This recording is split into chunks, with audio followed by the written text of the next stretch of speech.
Your 20s are a time of growth, a time of learning. Here are 5 things that I've learned in my 20s so you don't have to go through the same things I did. Let's go. Number 1, and I think a lot of people, especially entrepreneurs, can relate to this, not starting sooner.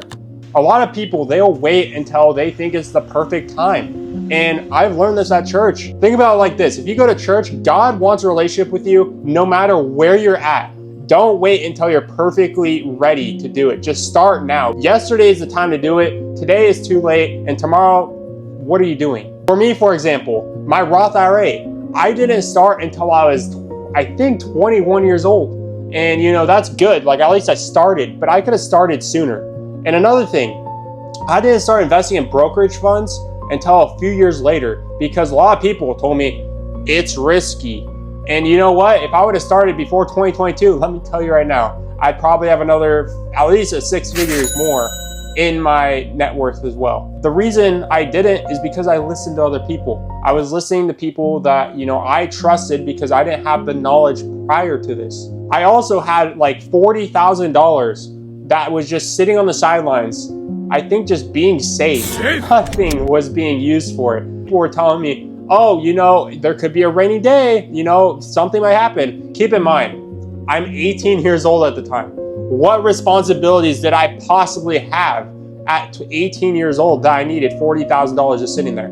I could have set that in an index fund, or I could have set it in growth stocks, 18 years old, there's a lot of things you can do with your money. You can take a lot of risks. Bitcoin, for example, I think I have a screenshot somewhere in my phone of Bitcoin being like in low, I think it was like $15,000, maybe $20,000. I don't know, somewhere really low. Really scared. Like, I remember my dad telling me, you should invest in it. Like, he pretty much was saying that it's a scam, it's not gonna go up. And yeah, look at it today. So, can I blame my dad for that? Not really, because at the end of the day, I have control of my own life.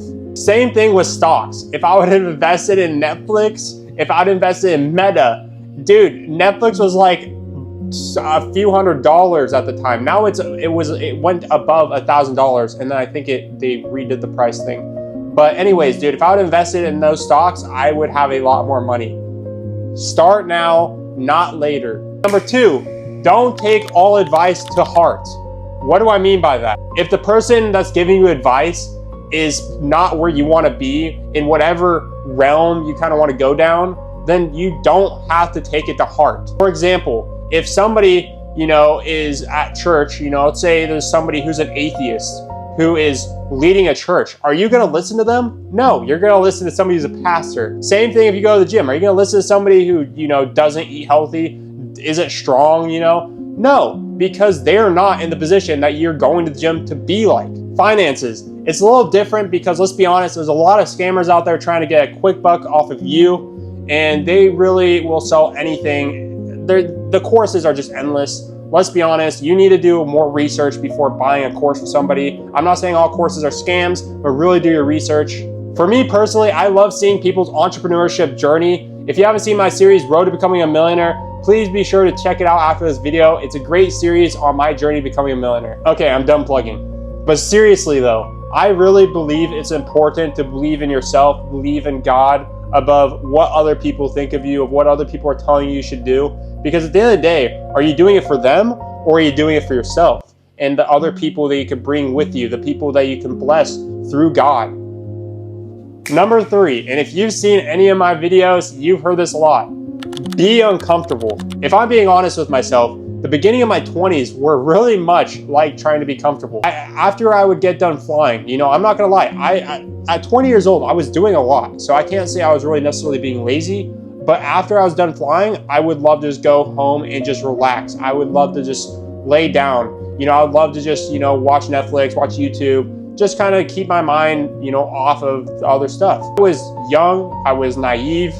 I would think that, that's what you're supposed to do because, you see, it's pretty much normalized in today's world. But let me tell you, the most opportunities that I've gotten that blessed me was out of uncomfortable experiences, uncomfortable truths about myself that I didn't want to believe until I just got into the normalcy that this is what life is supposed to be if you want to be successful. If you want to go down the road of entrepreneurship, if you want to go down the road of Christianity, if you want to go down the road of having a partner in your life that really loves you, it's gonna be uncomfortable. Get used to it, because the more uncomfortable you are, the more used to it you get, and things become, I wouldn't say easier, but just normal. A lot of people, they try to walk away from anything that makes them uncomfortable. What happens is the things that are pretty comfortable for people that are uncomfortable, they just keep on running away from it, and at some point they're scared talking to women.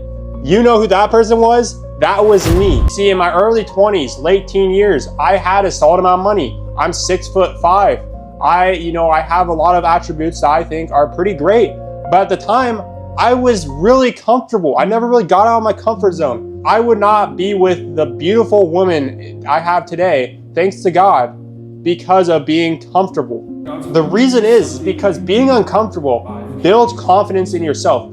Being uncomfortable takes you away of your understanding and takes you to God's understanding. Being comfortable is bad. The devil wants you to be comfortable. The devil wants you to be comfortable with sin. The devil wants you to go out on late nights all the time partying with your friends. The devil wants to take you away from God. The devil wants to confuse you. A lot of things that are so normalized in today's world, masturbating, drinking, smoking, being lazy, all these things that says in the Bible that you shouldn't be doing, that is just normalized. So you got to get out of your comfort zone. And the reason that 1% is not 99% is because they are uncomfortable. They know what it takes to be in the 1% that 99% of people are not willing to take. To be fair to myself, at 17, I was flying planes. At 22, I got my commercial pilot license. And that was great. I was really uncomfortable, which is great. You're going in the right direction if you're making yourself uncomfortable. But I did fail a few check rides along the way. And I was really hard on myself. I was really down on myself. I'm like, why am I doing this? And that's why I come into being uncomfortable with failure. I wasn't normalized with failure. I graduated high school. I had pretty great grades, not gonna lie. And then I got into flying. I was like, okay, this is great. I'm doing great things. And then I would come to the test and I would just go, pfft. You see, a lot of these people failed, and let's see where they're at now. I'm really grateful that I failed early on, because without failure, I would not be doubling down on my habits with learning aviation. I would not have a construction business. I would not have a side business. I would not be going to the gym 3 to 4 days a week. I would not be going to church right now. And the reason is because failure leaned me away from my own understanding of myself and based on the God's understanding of what he has for me. A lot of people, they don't realize that. For a long time, they just keep on going, oh, anxiety and stress is a part of life. Anxiety and stress is the devil. Coming out of high school, I was doing pretty good. I had great grades, I did all that. And I didn't really have much failure. Based on school itself. And it hit me hard. Now the question is, am I gonna stop being an aviator? Am I just gonna give up and just let the devil just win? No. The whole reason for failure is to learn, like I've been saying. But also, making this video right now is uncomfortable. Going on camera saying that, I failed at something is not something I love saying, but it's being vulnerable, it's being honest. And let's be frank, a lot of people on the internet, a lot of people in person aren't vulnerable these days. They love lying. They love playing this character that they're perfect. I am not perfect. I've done great things in my life. I am really thankful for that. But, I'm not gonna lie, I'm not perfect. But, I learned more things in the last 2 to 3 years about myself than I have in the rest of my 20 years of my life, 23 years of my life. It's just how it is. Be comfortable with being uncomfortable. That's all I gotta say. Number 4, find something that you truly believe in. For me personally, it's God. Being able to be a part of a community that really is full of loving people, being able to learn about myself, helping me grow. There's a lot of lessons in the Bible that I try to apply to myself. I'm not perfect at the end of the day, but I believe finding somebody that is above yourself is greater than anything else that that life really has to offer. Because without having purpose, life really, what's the meaning? I don't think I've talked about this on the channel yet, but I did have a coming to God moment last year. I believe it was somewhere in February, and it was after I got out of a really small relationship with a woman who I'm not going to put the full blame on her. I'm going to put the blame on me and her because, she did some kind of wild things I would deem as a little crazy. But I was lustful, dude. And it wasn't the first time. It was the second woman that I was lustful with, and I knew something was off. Like I needed to figure out what was causing it. How can I get closer to God?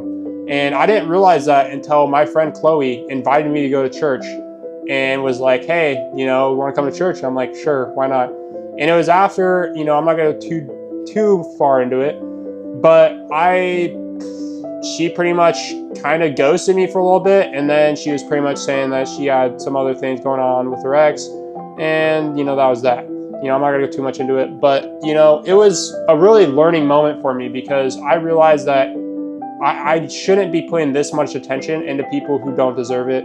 I should be putting my attention into God, who died.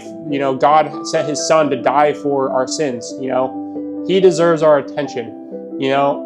Other people, you should not be placing them, or objects, that you should not be placing above God. And I feel like a lot of people today are doing just that. It doesn't just have to be about a relationship with other people. It could be a lot of other things too, because before I started going to the church, before I started taking God more seriously, started taking myself more seriously, started taking others more seriously, I was a bitter person. I was a lustful person. I was a jealous person. I was somebody that I probably wouldn't recognize today if I saw him. I would have been like, who's this guy? You know what I'm saying? Dude, it changed my life forever. And especially in entrepreneurship, something that's really important is somebody's character. A lot of people don't realize it. They see it on TV that a lot of people who have a lot of money, they're just bad people, which just isn't true. There's a lot of good people out there that happen to have money. Money itself is not evil. It's really the character that's behind the money. People who place money above everything, especially God, are people that, you don't really want to hang around with. People who have God in their lives that have money, they're often they'll donate to other people. They're more giving, and I've been realizing that lately is just being a giver, being somebody who gives back is so rewarding. I look at myself and I'm like, I feel like I'm a little better. I look at myself in the mirror and be like, I feel a little better about myself that I'm placing other people above my own needs. And God gives back, dude. I forget, there's a verse I think in the Bible that's God gives 10%, or no, it's an enormous amount. Whatever you're giving, He will provide for you tenfold. He'll provide you a lot of abundance of whatever you need. And just having that faith is just extremely powerful.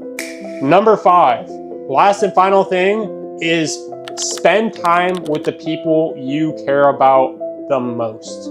This is powerful because for a long time, especially before I had started taking God more seriously, I wasn't really taking other people seriously. I was taking myself seriously. I was putting my success above other people. And yes, in certain situations, you have to do that if you want to be an entrepreneur. You have to sacrifice things. You have to sacrifice some relationships. But does it mean that you should sacrifice your, spending some time with your parents? Dude, money comes and goes. Your parents, when they're gone, and of course there's heaven and you'll be able to see them one day. But spend time with your loved ones. I had my grandpa pass away, and it didn't hit me for a little bit. I'm not gonna lie. I was just kind of there, and dude, he was such a great grandpa. I really took for granted of how happy he was. He did a lot for me. And it's still hard sometimes to process it because it's just kind of a numbing feeling, everybody takes things differently. When people pass away, I had 2 dogs, Bubba and Harley, that passed away. I had my grandma Rose, who passed away. I had my Grandpa Walt that passed away. And dude, let me tell you, it's not when it happens, you're okay, it's a part of life. For me, I can understand that's a part of life. I've experienced people die. I had my best friend that I used to be best friends with when I was in middle school, and his name was James. Great kid, dude. I didn't realize he died until a few years after, and it really hit me. I'm like, I didn't talk to my friend for several years. And, I'm not going to really be hard on myself because I think we all just have things going on. but you really can't take life for granted. Like, dude, there's people that wake up and, you know, other people are not waking up. And it's really scary. And I believe God has a purpose for everybody. So I pray that, you know, they go to heaven. But don't take your life for granted. Like, spend time with your loved ones. You know, money, like I said, comes and goes. Materialistic things comes and goes. And it's like really, it is really hard. It really is. And I know my expressions don't show that, but like inside, I know deep down, I'm like, it's just hard. Like, I'll never be able to experience those people ever again. You know, I'll have memories, I'll have, you know, some experiences that they left. And that reminds me to talk about this. Experiences are important. Going out and having fun once in a while is important. You know, I realize that, you know, saving up, getting money, having a life where you can have freedom is important, because you get to experience a lot more freedom, being able to have more experiences after that. But don't sacrifice every little experience. Like, let's say going to Disneyland, or, you know, going hiking sometimes with somebody who wants to go and you just have a good time with them, a great time with them. Don't sacrifice that. You know, there's sometimes like once like a month or once like a week, you know, do something that brings actual like happiness, you know. And to wrap this up, there's nothing in this world that will fulfill you without God. And I've learned that because I was not fulfilled. I was, like I said, I was going through flight training. A lot of people, they should be really grateful to do that. A lot of people, they should be like, I'm going to go through flight training. Like, this is going to be the greatest thing ever. And at the time, yeah, I felt that, but I also just felt like, what is my purpose? Like, okay, I got to go be a flight, like I got to do this, do that. But having somebody that like guides you to what, like your goals, having a purpose other than just you is really important. And the world really takes that away. They're all thinking about, what can I get? Like, for this video that I'm going to release right now, I probably won't get that many views. I'll probably get 14 to 30 views maybe. And I'm okay with that, because if I change somebody else's life, that's enough for me. I've made from social media roughly $6, maybe $10. And I posted for the last like half year. So that doesn't even fill a quarter of my tank after making this video. And by the way, I gotta go refill my tank. So this has been a great video. Leave a comment in the comment section if you know, you learned anything from this video, have any stories that you want to tell. You know, maybe I can set up a call and we can just talk about life. You know, I love chatting with new people, especially people who are wanting to come to God. I'm not gonna say I'm a preacher. I'm not gonna say that I'm like the perfect person that can recite Bibles in my head. No, I'm not the best at that. But, you know, I believe we're all on this journey together. And I love y'all, brothers and sisters. God bless. Mwah. Be uncomfortable.